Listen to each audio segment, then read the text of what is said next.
Warahmatullahi wabarakatuh. Waalaikumsalam warahmatullahi wabarakatuh. Bismillah walhamdulillah wa syukurillah ala ni'matillah.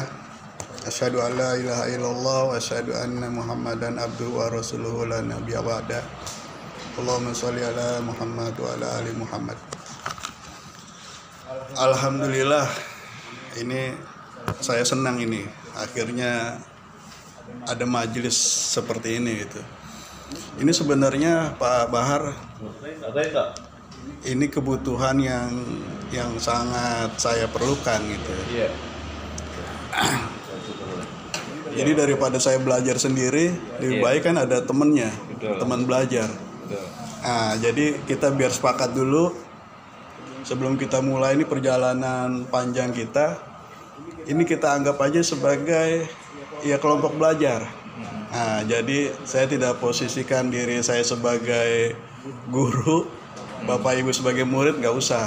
Kita sebagai teman belajar gitu, teman belajar. Saya pengen gitu mengulik Al-Quran itu dari segi bahasa. Nah, nanti kita akan undang ustadz-ustadz yang memang punya kapasitas mumpuni di ulumul Quran. Cuman sebelum itu kita harus samakan dulu kan berangkatnya gitu. Kita harus samakan dulu berangkatnya.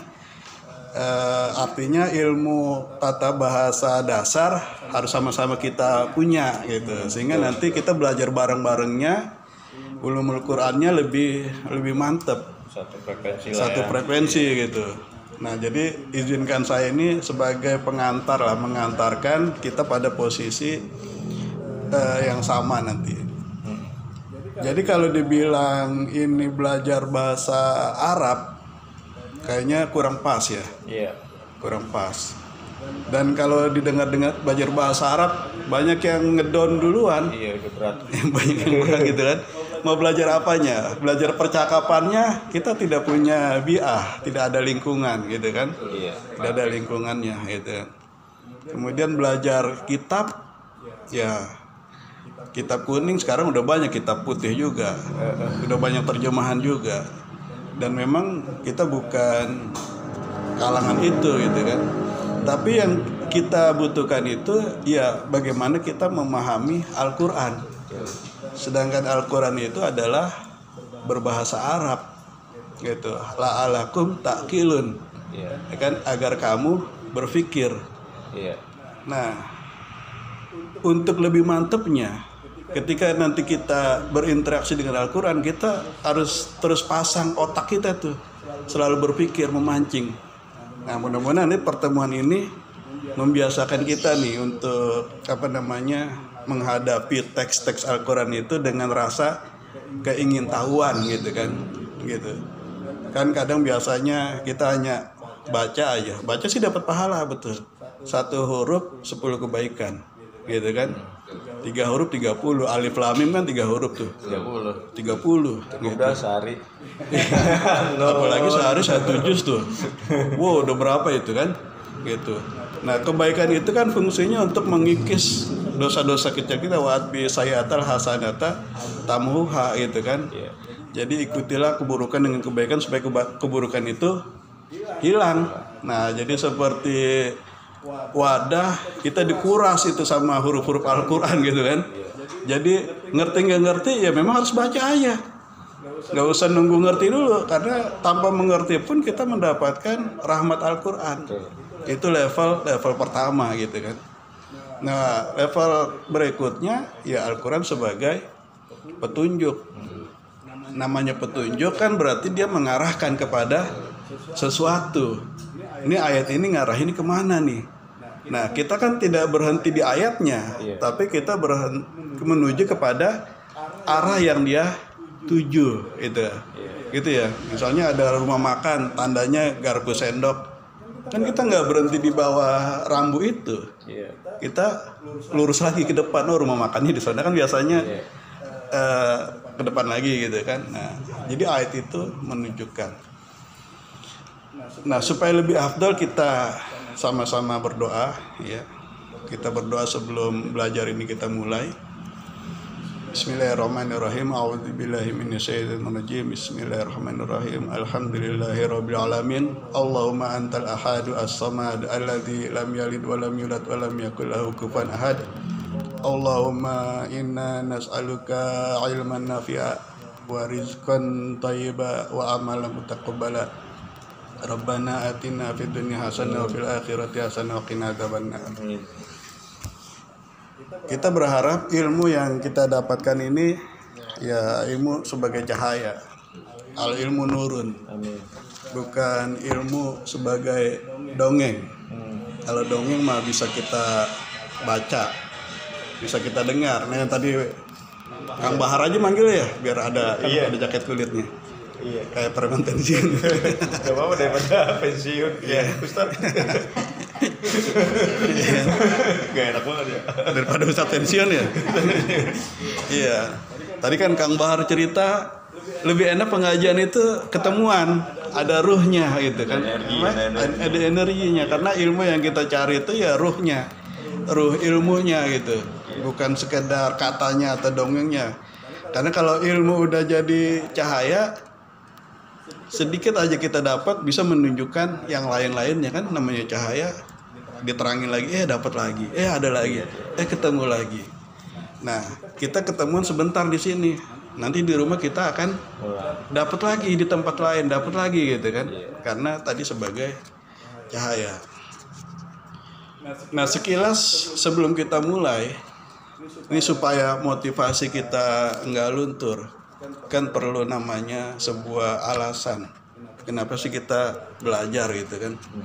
Karena nggak jarang ya namanya kelompok belajar bahasa seperti ini lama-lama berkurang anggotanya, karena dinilai dari tujuannya apa, motivasinya apa gitu kan.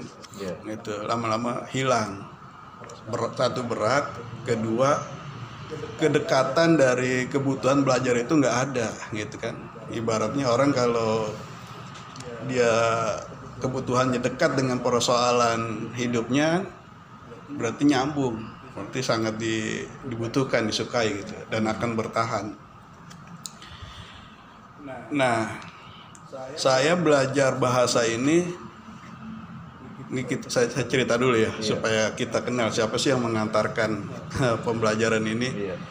Saya belajar dari sanawiyah biasa, sanawiyah masuk aliyah. Cuman tadi saya cerita di aliyah itu kurang bagus cara guru mengajarkannya, sehingga hampir dibilang tidak dapat apa-apa, malah ilmu yang dulu pernah dipelajari di sanawiyah kayak hilang aja gitu, jadi nggak ngerti. Nah, alhamdulillah saya punya orang tua. Akhirnya saya cerita, aduh nggak ngerti nih belajar bahasa Arab di mana. Dianterin lah saya ke rumah guru. Tuh. Jadi bukan saya yang nyari. Orang tua saya nanya-nanya ke gurunya. Ini mau ngajarin Trisna bahasa Arab di mana nih guru yang bagus gitu kan? Ke Ustazah Zahro tuh, Ustazah almarhumah. Nah, Ustazah Zahro nunjukin, ke Ustadz Ade di pos pengumben. Nah, dianterin saya ke situ, dibawa gitu. Dibawa buat kursus belajar bahasa Arab. Tat ditip anak mau belajar bahasa Arab lah kira-kira gitu. Ustadz Ade, saya tanya, Tat pakai kitab apa gitu kan? Kan biasanya kalau bahasa Arab kan gitu pakai kitab. Terus apa beliau bilang? Nggak usah pakai kitab-kitaban. Lama. Keburu bosen, keburu apa namanya? Bagus dong. Iya, nggak usah pakai kitab. Terus bawanya apa, Tat? Bawa buku sama pulpen. Udah gitu aja. Nah, cara beliau mengajarkan, saya baca-baca ada di buku ini. Gitu. Namanya ini kitab karya Aceng Zakaria nih, Ilmu Nahwu Praktis. Di sini disebutkan sistem belajar 40 jam. Bisa langsung nih, Bu. 40 jam ilmu nahwu. Ilmu belajar tasrif sistem 20 jam.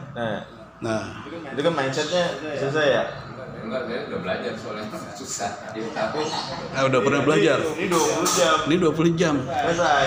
insya Allah. Sekarang masih belajar. Masih belajar. Udah berapa jam? Udah setahun. Setahun ada. Setahun. Rasanya susah apa mudah? Bisa tadi udah komen. Susah. Iya. Tapi ya nempel insya Allah. Kalau kita pakai kitab, belum pelajarin ilmu bahasa kitabnya, satu, belum pelajarin isinya gitu kan, belum, baru pemahaman, jadi lama. Kemudian cara belajar beliau ya seperti nanti buku ini, kita pahami dulu konteks dalam bahasa Indonesianya. Dalam bahasa Indonesia itu kan ada sebuah paragraf, di dalam paragraf ada kalimat, di dalam kalimat ada kata, gitu kan. Dalam satu kalimat ada subjek, predikat, objek. Nah, kalau kita sudah memahami bahasa sederhana seperti itu, tinggal nanti dipindahkan ke bahasa Arab. Ini subjeknya dalam bahasa Arab apa, objeknya dalam bahasa Arab apa, gitu. Sehingga nanti kita bedah. Nah, ayat Al-Quran kan juga begitu. Al-Quran terdiri dari surat. Surat terdiri dari ayat. Nah, ayat-ayat itu ya, satu ayat terdiri dari, kalau dalam bahasa Indonesia kalimat, nah ini terdiri dari jumlah. Gitu, ada jumlah fi'liyah, jumlah ismiyah. Nah, satu jumlah terdiri dari kalimat, kalimat terdiri dari isim, fi'il, huruf. Nah, samalah nanti kita. Nah, ini kalau dalam bahasa kuliah namanya anakon, analisis kontrastif, membandingkan dua bahasa, antara bahasa Arab dengan bahasa Indonesia. Kalau bahasa Indonesia kan kita sudah paham, ya kan, secara fungsionalnya. Nah, nanti tinggal dibandingkan aja gitu. Ya. Kemudian latihannya waktu itu karena nggak pakai kitab, ya dia kasih gambaran teorinya, ciri-cirinya gitu kan. Nah, jadi bandingannya gini. Lulus dari Alia, saya masuk UNJ, jurusan bahasa Arab juga. Karena nilai bahasa Arab saya bagus dan belajar bahasa Arab saya bisa, saya berani masuk UNJ. Waktu itu PMDK, nggak pakai tes gitu kan. Nah, jadi modal saya di UNJ. Nah, bedanya saya sama anak IAIN dulu. Saya bisa menunjukkan ini kalimat, ini isim, ini fi'il, ini huruf, tapi saya tidak bisa mendefinisikan. Gitu. Ini Pak Bahar, ini Pak Khairul, ini Pak Despras. Tapi saya tidak bisa mendefinisikan Despras adalah, nggak bisa. Gitu. Ini botol adalah apa? Nggak tahu. Pokoknya ini botol. Tapi tahu laki-laki atau perempuan gitu. Tahu. Ini mubtada. Sini tahu. Ini kalimat. Oh, ini mubtada, ini khobar, ini isim, ini fi'il. Saya ngerti. Definisinya saya nggak hafal. Beda kalau anak IAIN, anak pesantren. Hafal definisinya gitu. Nah, jadi karena apa? Ya metode belajarnya yang berbeda gitu. Karena di pesantren kan tadi Pak Anam sebut tuh ada Jurumiyah gitu kan, ada Alfiyah, ada Amriti, ada segala macam kitab-kitab itu sampai mereka dihafal segala macam kan, jadi syair-syair gitu kan. Nah, itu luar biasa. Nah, tapi dengan modal yang sederhana itu ya saya merasa bisa berhadapan dengan ayat ini sambil saya iseng-iseng berpikir gitu. Itu contohnya gini. Kita coba buka Al-Qur'an nih. Di aplikasi juga ada yang punya. Kita buka aja Al-Fatihah.